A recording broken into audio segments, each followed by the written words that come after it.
Hello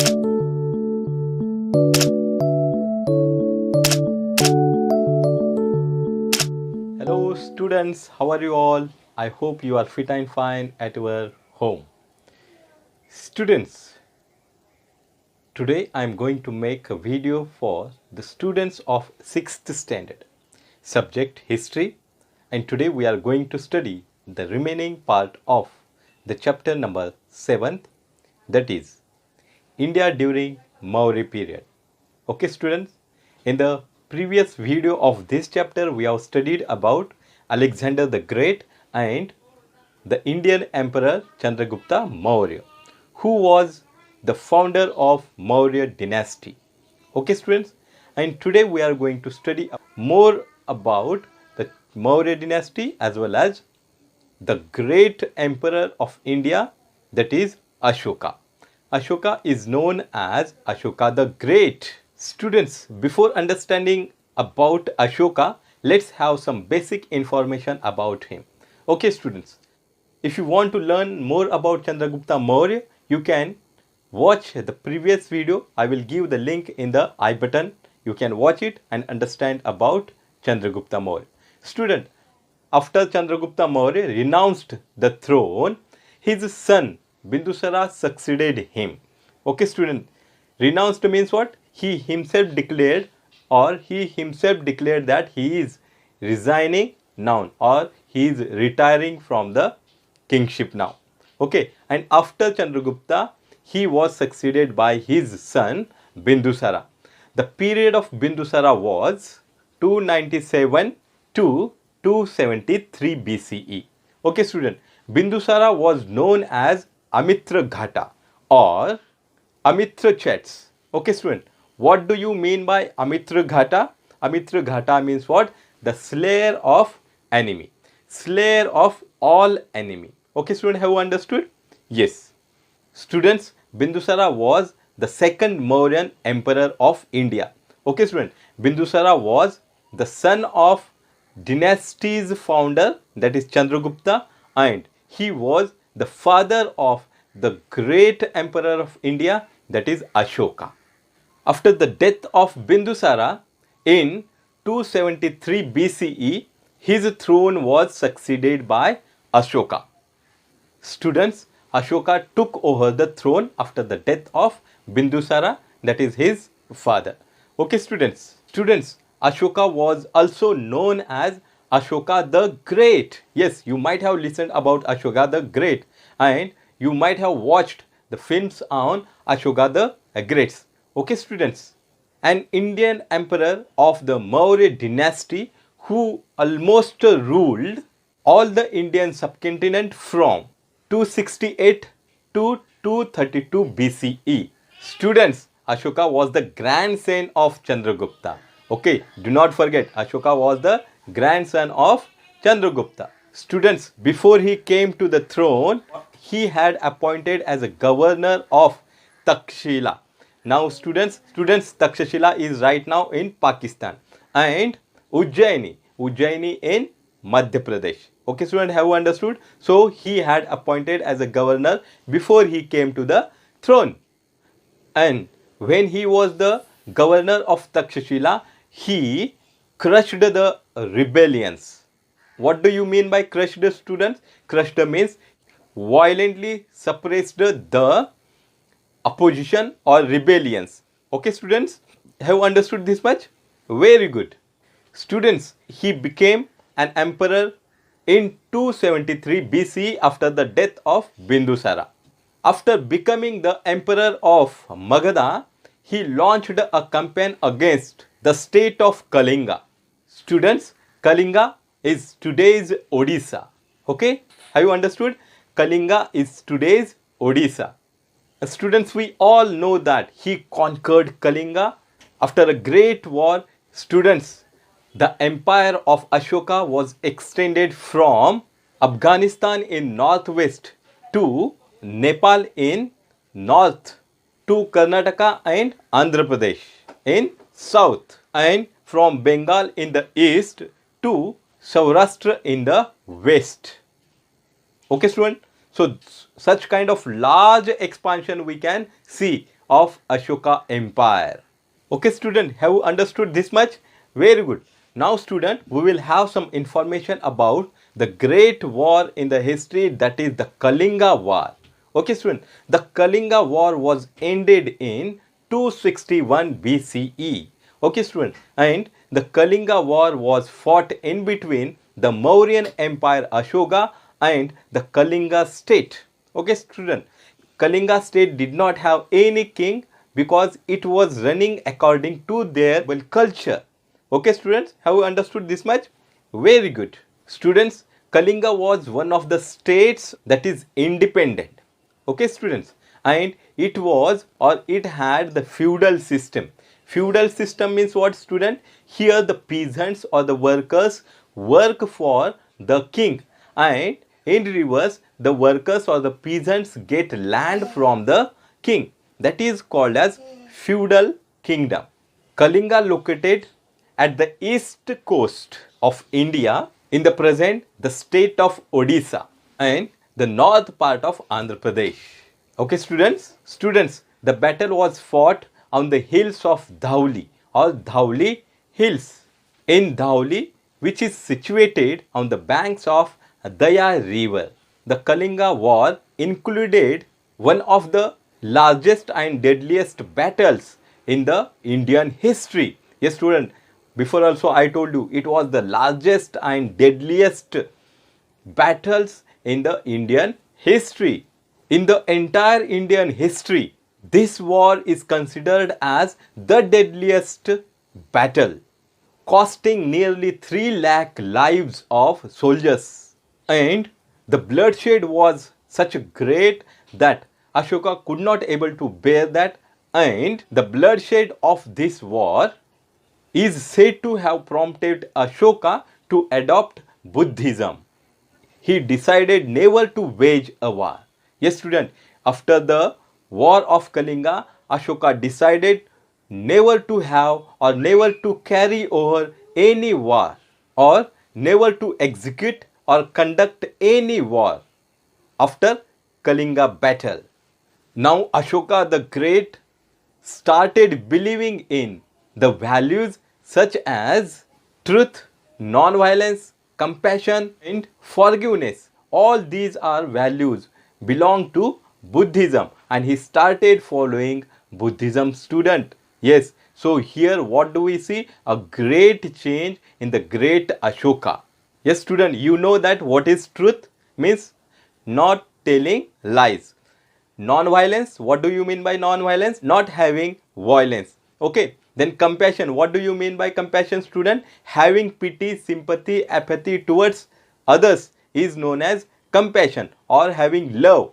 Okay, now what do you mean by forgiveness? That we give importance to forgive somebody. Okay, yes, so Ashoka the Great started believing in these values which are related to Buddhism, and Ashoka wanted to spread these teaching among the common people, and for this purpose Ashoka started building, addicting, carving, engraving pillars. That pillars gives information about Buddhism as well as the values that we have seen just now. He started to build stone inscriptions too. On the pillars and stone inscriptions, messages were written or engraved or carved.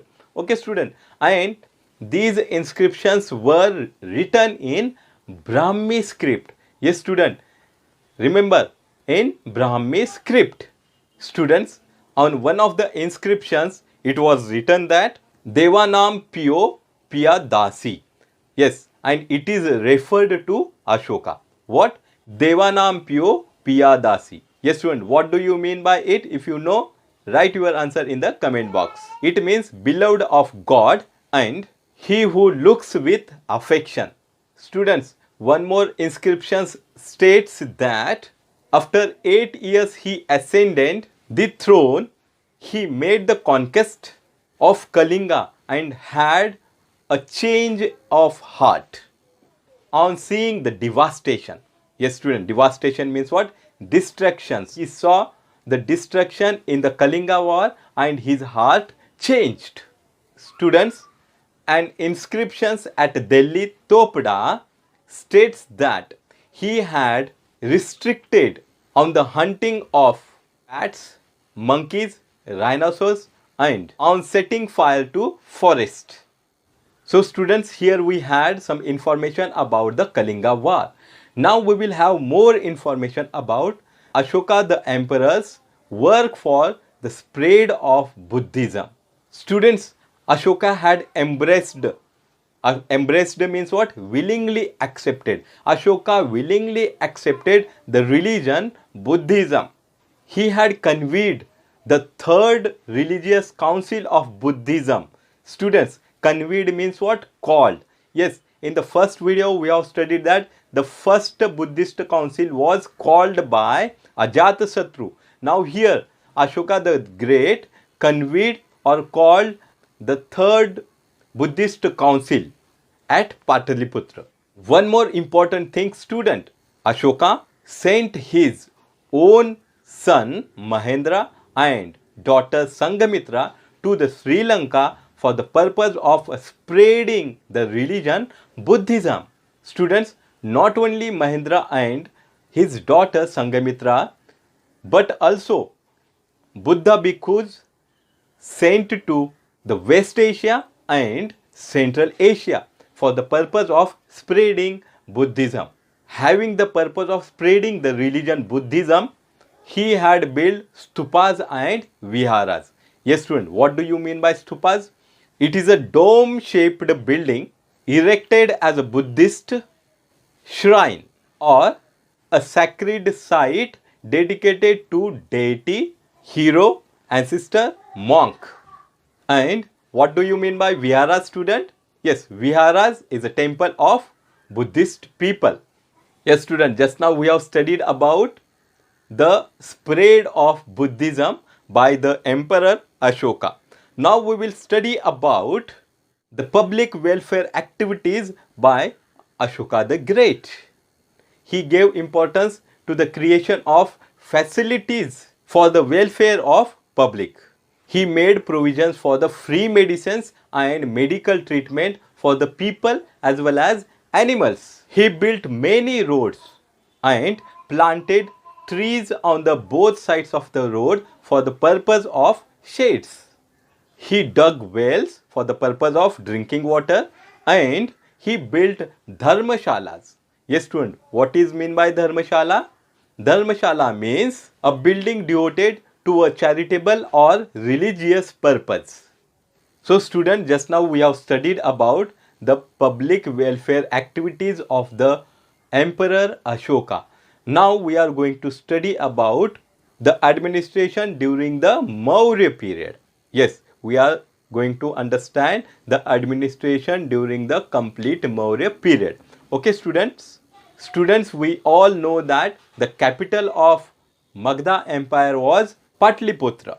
For the sake of convenience, the empire was divided into 4 regions, each with its own capital. For example, first one, Eastern region, and the capital was Toshali, that is Odisha. Second one, Western region, and the capital of Western region was Ujjaini, that is now it is in Madhya Pradesh. The third one, Southern region, and the capital of Southern region was Suvarnagiri in Karnataka. The fourth one, Northern region, the capital of Northern region was Takshashila. And student, you know that right now Takshashila is in Pakistan. For the purpose of running the administrative work in the Maurya period, we can see or we see that there was a council of ministers. Okay students? And the role of these ministers or the council of ministers was to give suggestions or advice to the king about how to run the administration.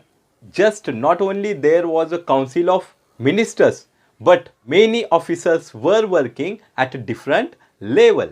There was an efficient intelligence service also that kept an eye on the administration as well as on the enemies. Students, just now we have studied administration during the Maurya period. Now students, we are going to study life of people during Maurya period. Okay student? So let's learn the life of people during the Maurya period. Okay students, we have studied that there were very great emperors, for example Chandragupta, Bindusara and Ashoka the Great. Now we have to study the life of people during this period of Maurya dynasty. Okay students, so in this period agriculture production had a great importance. Yes student, we know that right from the beginning agriculture got more importance. In the same way, in the Asian period or during the period of Maurya dynasty, agriculture had got its own important place too. Okay, with agriculture, trade and other occupations also prospered, developed. Students, do you know which were the occupations that time? Yes, for example, carving. Yes, what do you mean by carving, student? Carving means cut in order to produce an object. Second one, engraving on ivory. Yes, student, engraving on the ivory. What do you mean by ivory, student? Yes, the tusk of elephant. So the people used to carve or engrave that tusks of elephants so that they can make valuable things from that tusk. Weaving, dyeing clothes and metalwork also flourished in that period. Students, black and glazed pottery also produced in this period. Yes, black and glazed. Glazed means what, student? The pots for cooking. During this period, shipbuilding also carried out on a large scale, student. Yes, shipbuilding. Okay, students, during this period the technology of making articles of metals and other metals such as iron had developed. Different festivals and functions were celebrated in the villages and towns. Dance and music concerts were the part of entertainment of the Maurya period. Wrestling bouts, that is wrestling matches and chariot races were very popular in the Mauryan period. Students, board games and chess were very popular in that period. Students, chess is known as Ashtapada. Yes, do not forget student, chess is called Ashtapada. Okay student, do not forget it. So student, here we have learnt about the life of people during the Maurya period. Now we shall study art and literature during the Maurya period. Okay students, so here in this period mostly the art of rock cut sculpture was promoted. Yes student, have you seen ever any rock cut sculpture? Yes, if you have seen, then write in comment box yes or no. Yes student, just now I have told you that Ashoka the Great started building the pillars and stone inscriptions. Okay, so student, these pillars, these stone inscriptions were erected by Ashoka and are the excellent specimen of Indian sculpture. Students, these pillars are 40 to 50 feet in height. One of the important things of Ashoka was Ashoka used an expression Dhamma, that is pillar of Dharma, to describe his own pillars. At present, 20 pillars erected by Ashoka are still survive. Students, do you know that all the pillars of Ashoka were built at the Buddhist monasteries? Many important sites from the Buddha life had carved on these pillars or stone inscriptions. Students, we all know that a graphic representation of lion, capital of Ashoka, from the column there was adopted as official emblem of India in 1950. Students, we do found the major pillars in the states of Bihar, Madhya Pradesh, Uttar Pradesh and Haryana. We can see the excellent carvings of the animals lion, elephant, bull, on these pillars. The chakra or wheel on the Ashoka pillar at Sarnath has a place of honor on the Indian national flag. Yes, student, we know that on our Indian national flag there is a wheel or a chakra that is taken from one of the pillars of Ashoka, that is at Sarnath. Student, do you know the speciality of this pillar? Yes, the pillar has 4 lions on the 4 side, but we can view only 3 lions from the front. And students, do you know this is the official seal of Government of India. The cave sculptures at Barabar hills are well known all over the world. These are in Bihar and they are the oldest cave sculpture in India. Okay, student. So this is the information about the art and literature during the Maurya period. Okay, student. The Maurya Empire began to decline after the death of Ashoka. After the death of Ashoka, many new states and emperors were emerged. Students, the Maurya Empire was the largest empire in ancient India. Okay, student, have you understood this much? Very good. So, student, today we have studied about Ashoka, the war of Kalinga, Emperor Ashoka's work for the spread of religion, that is Buddhism, the public welfare activities by Ashoka, and the administration during the Maurya period, and the life of people during the Maurya period. With it, we have studied art and literature during the Maurya period. Okay, students, in the next video, we are going to study the new chapter, and the new chapter we will study the political and cultural happenings in the post-Mauryan period. Okay, student, if you want to learn more about the political and cultural happenings in the post-Mauryan period, then be connect with me. And if you want to connect with me and learn more, then do not forget to subscribe it and press the bell icon. Okay, student, if you have liked this video, like it, share it, comment below the video, and do not forget to subscribe it and press the bell icon so that you will get current notification of new videos. Thank you. Be connected.